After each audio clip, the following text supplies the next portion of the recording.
This clip is brought to you by SaveWithConrad.com.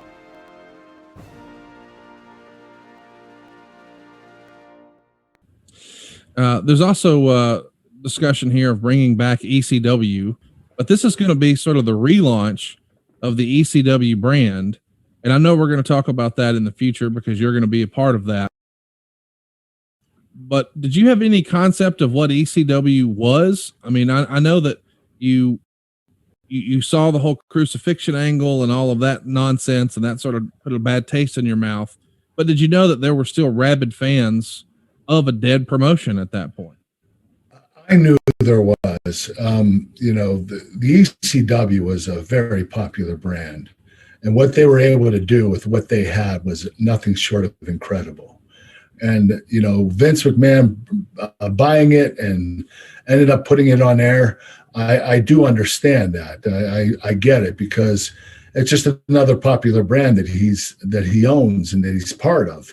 A quick story, when ECW tried to start ECW, he came to me and he said, "Hey, I want you to be the face of this new company that I'm starting." And I said, "Well, what is it?" He said, "ECW." I said, "That's ECW." He said, "Yes, we're gonna ramp it up, and I want you to be the face. And but I'm gonna tell you this: you're gonna work in smaller arenas and make less money." I said, "Why would I want to do that?"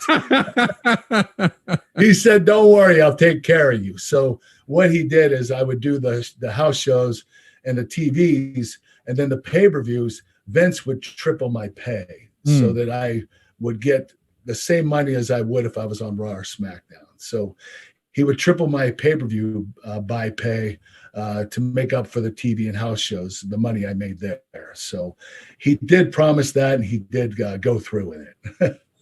Wow. Another day. Hey, it's Conrad Thompson, and you're listening to the Kurt Angle Show. And of course, we couldn't do it without your Hall of Famer.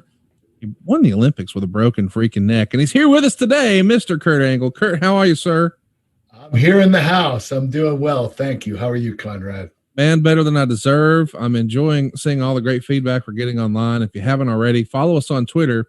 It's at the Angle Pod on Twitter, and you can have a voice in what we're doing next. We're running some polls and whatnot. And next week, our topic will be Kurt's rookie year, and that actually won the poll that you guys voted in over at the Angle Pod. But today, our topic is No Way Out 2006. Gosh, time flies. No Way Out 2006. This is the last stop on the road to WrestleMania 22, and your match is against The Undertaker.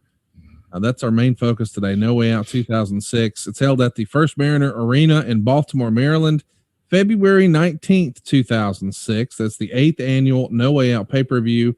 It's a SmackDown-only show.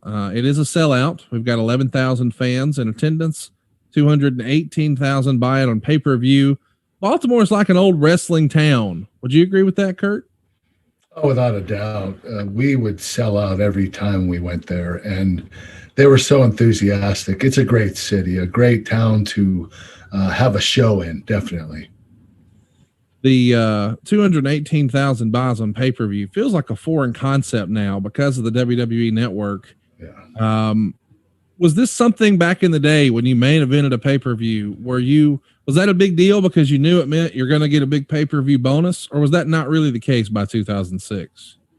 No, it was the case. You still got more money. I mean, the more pay-per-view sales you do, the more in-ticket sales you do, the higher amount you get paid. So I think every wrestler got paid more when there was a sellout crowd and a high pay-per-view rate.